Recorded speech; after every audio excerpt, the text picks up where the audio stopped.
Começar a falar disso. Qual é o verdadeiro evangelho de Jesus Cristo? Primeiro, qual é o verdadeiro? E se tem um verdadeiro, imagino que tem pessoas aí propagando o falso evangelho. Muitos falsos evangelhos. Bom, para nós sabermos sobre o evangelho, nós temos que aprender um pouco sobre criação, queda e então redenção.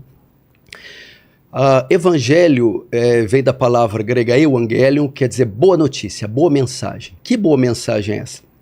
Primeiro Deus cria os céus e a terra com o seu grande poder. Está lá em Gênesis, cria em 6 dias.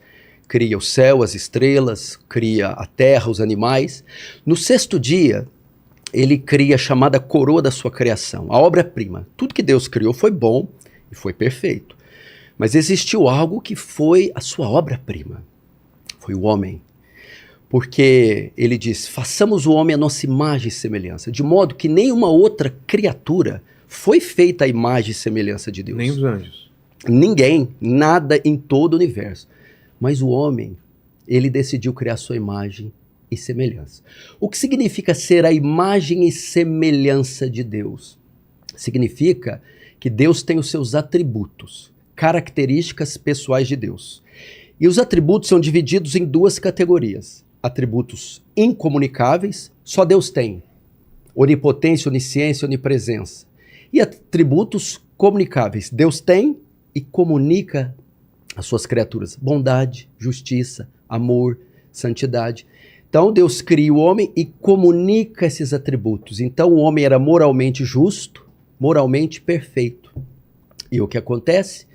Coloca o homem aqui no jardim do Éden, coloca ele para cultivar o jardim e dá uma única ordem a ele, para ele não tocar na árvore do conhecimento do bem e do mal.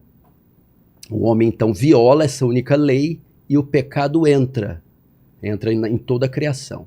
E o pecado é como um vírus. Para entender, talvez poderia ter exemplos melhores. Imagina quando um vírus entra em um computador. Ele não destrói o computador, não explode, mas ele corrompe o sistema, ele deteriora, ele não funciona mais daquela mesma forma. Assim aconteceu com o homem, ele se corrompeu. E com o pecado veio as maldições. A primeira maldição veio sobre a serpente, a segunda maldição veio sobre a mulher, com dores dará à luz os teus filhos, e a terceira maldição recai sobre o homem e sobre a terra. Então vem a pior de todas as consequências, a morte.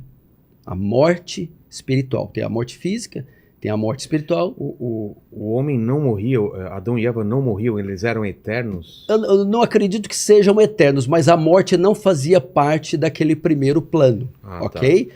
De modo que a obediência traria a morte para a criação. Então, de tantas... A desobediência. A desobediência, isso, a desobediência. De modo que a pior consequência foi a morte eterna. A condenação ao inferno. Ah, tá. Ok? Então, Deus condena o homem por causa do pecado, vem essa consequência drástica, e junto com ele, toda a descendência que viesse de Adão e Eva seria condenado com eles. Imagina dentro da perspectiva de um vírus. Se eles estão contaminados, logo sua descendência também virá contaminada. Foi isso que aconteceu. Todos que descenderam dos primeiros pais, Adão e Eva, vieram com a infecção, com a transmissão do pecado. E com o pecado, a sentença, a condenação. Então, por que Deus tem que condenar? Porque o pecado é uma violação à justiça de Deus, à lei perfeita de Deus. E Deus, sendo justo que é, ele precisa punir o pecado. A punição vem com a condenação. Mas Deus também não é só justiça. Deus também é amor. E no seu amor, intenta um plano para salvar essa raça que agora está perdida. Essa raça está debaixo de maldição, está debaixo de juízo. Ele precisa salvá-la. E o que ele faz? Ele precisa resolver um grande dilema. Provérbios está escrito assim: quem condena o justo, quem condena o justo e absolve o ímpio, abominação é para o Senhor, ok? Então não pode absolver o ímpio, nem condenar o justo. Como Deus, então, pode absolver o ímpio sem ser uma abominação? Ok? Porque veja só, o transgressor, o infrator merece a pena, a condenação. Se o juiz é justo, ele não pode simplesmente abrir as grades das prisões e falar: estupradores, assassinos, saiam porque eu sou bom. Não, o senhor não é bom, o senhor é injusto. Concorda? Esse é o grande dilema.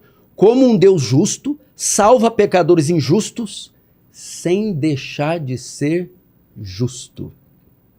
Ele não pode simplesmente perdoar, senão ele estará passando por cima da sua justiça.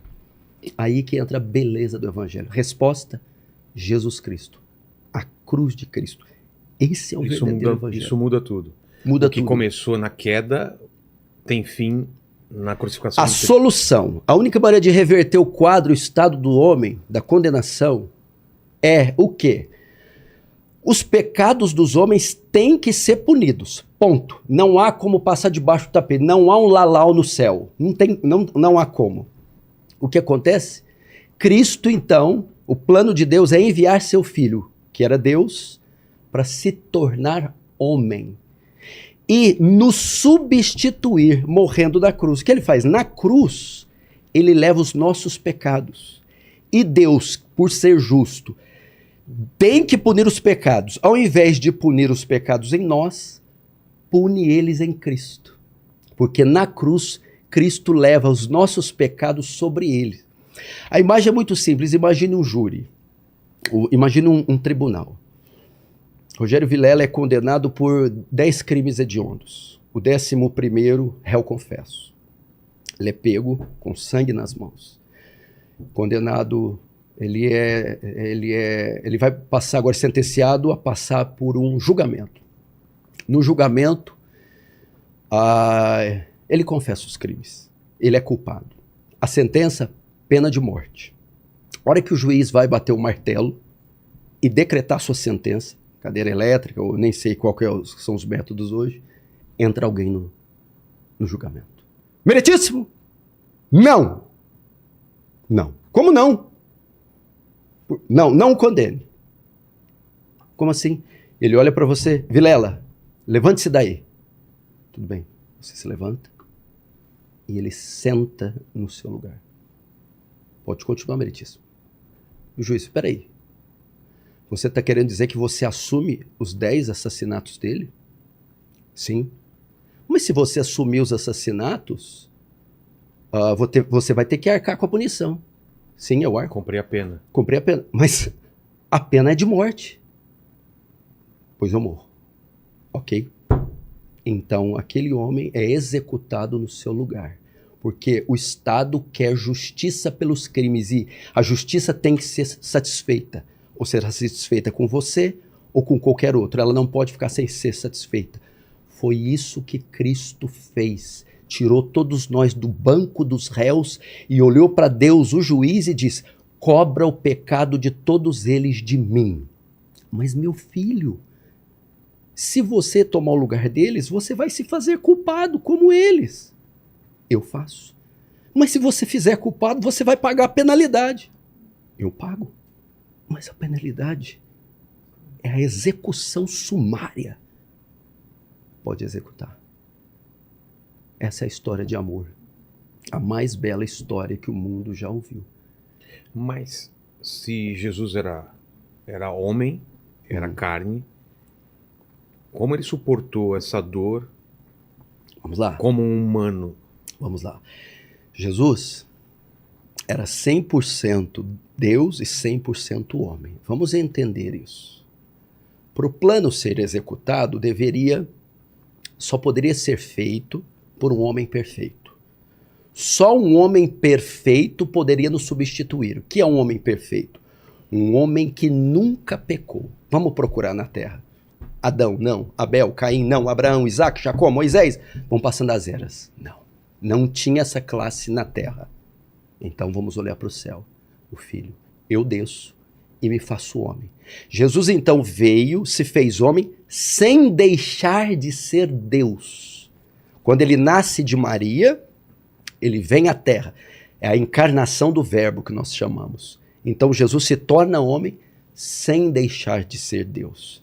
É a chamada união hipostática. Ele não era 70% Deus e 30% homem, Ele não era 50 homens, 50 Deus. Ele não era mais homem e menos Deus. Não, ele era 100% Deus e 100% homem, coexistindo junto na mesma pessoa sem se misturar. Quer ver uma prova disso? Na mesma passagem, quando ele está viajando com os discípulos no barco.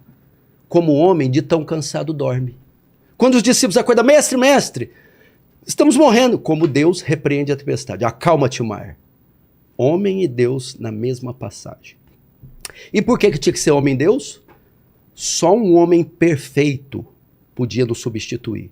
Hebreus diz que Jesus foi em tudo tentado, a nossa semelhança. Imagina você, Vilela, quantas vezes e por quais coisas você já foi tentado desde que você nasceu. Pensa em todas. Jesus também sentiu o mesmo desejo, a mesma tentação. Mas não pecou. Então, o homem perfeito. Só que só um homem não suportaria pagar pela penalidade e sobreviver a ela. Se ele fosse só homem, ele não suportaria. Por quê? Deixa eu te fazer uma pergunta. Quem foi que executou Jesus na cruz? Pilatos? Herodes? Roma? Os judeus? Na sua opinião, quem foi? Todo mundo. Não. Não. Foi Deus. Como assim? O próprio Pai que o matou.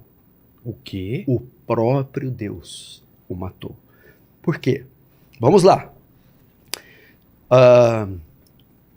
Quando Jesus morre na cruz, todo o nosso pecado é lançado sobre ele. Quando Deus olha para o Filho lá na cruz, o que ele vê? Uma bola de iniquidade, de pecados. Já que os pecados estão lá, o Senhor agora tem que punir. Ele pune com o quê? Um atributo que pregador nenhum ensina. A ira de Deus. O que é a ira de Deus? A resposta de Deus ao pecado. Significa que, vamos dizer, a justiça dá a sentença. Justiça de Deus. A ira cumpre a sentença. A ira é um míssil. Imagine que a ira de Deus é um míssil teleguiado. E esse míssil está programado para ir aonde? Onde está o pecado. Na cruz, o pecado está em nós ou está em Cristo? Em Cristo. Então, o míssil da ira tem que cair sobre Cristo. Quem envia o míssil? Deus. O Pai. Isaías 53:10. Foi do agrado do Pai moê-lo até enfermá-lo. O próprio Deus executa o Filho. É difícil entender isso. Para mostrar para quem está nos ouvindo o terror do pecado. Deus odeia tanto o pecado, mas tanto, que nem o próprio Filho poupou. Por quê? Por causa da sua santidade. Outro atributo. Abacuque 1,13 diz, Deus diz, o profeta diz, tu é tão puro de olhos que não pode contemplar o mal. Quantos pecados bastaram para Adão e Eva cometer para ser banido do paraíso pro resto da vida? 10? 5? 1.